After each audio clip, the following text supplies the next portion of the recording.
Telugu Desam party తన ప్రభుత్వాన్ని కూల్చడానికి కుట్ర పన్నిన తర్వాత ఇక తనని తాను స్థిరపరుచుకోవడానికి వలసలు ప్రారంభించిన వాడు ఆనాడు బీఆర్ఎస్ అధినేత అయినటువంటి తెలంగాణ ముఖ్యమంత్రిగా చేసినటువంటి కేసీఆర్.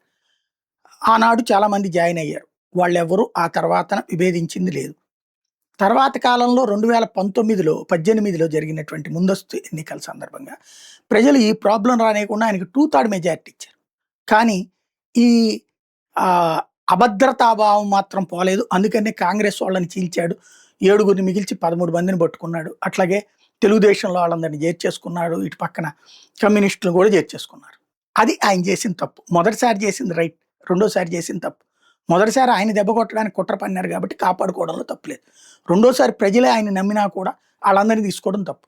బట్ వాళ్ళెవరికి చేయనటువంటిది ఇప్పుడు జరిగినటువంటిది వాళ్ళందరికీ చేర్చుకున్నా సరే అనర్హత వేటు వేయలేదు. ఇప్పుడు అనర్హత వేట్లు కావాలంటూ బీఆర్ఎస్సే అడుగుతోంది.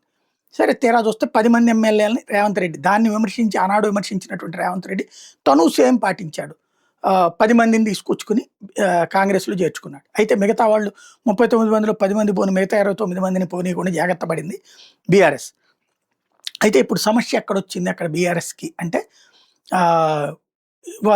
కోర్టులో అయితే వాళ్ళకి అనుకూలంగానే వచ్చింది. స్పీకర్ మాత్రం వాళ్ళకి వ్యతిరేకంగానే వ్యవహరిస్తున్నారు. జరిగేది కామన్గా జరిగేది. ఇప్పుడు బీఆర్ఎస్ నుంచి కాంగ్రెస్కి వెళ్ళి చివరికి స్పీకర్ ఎదుట మేము బీఆర్ఎస్లోనే ఉన్నామని రాయించి స్పీకర్తో అనర్హత వేటు వేయకుండా కాపాడబడుతున్నటువంటి ఎమ్మెల్యేలు కొత్త కాన్సెప్ట్ గ్రహించారు. కాంగ్రెస్తో ప్రయోజనం లేదు, ఉన్నది పోతుంది, ఉన్నది ఉంచుకున్నది పోతుందని.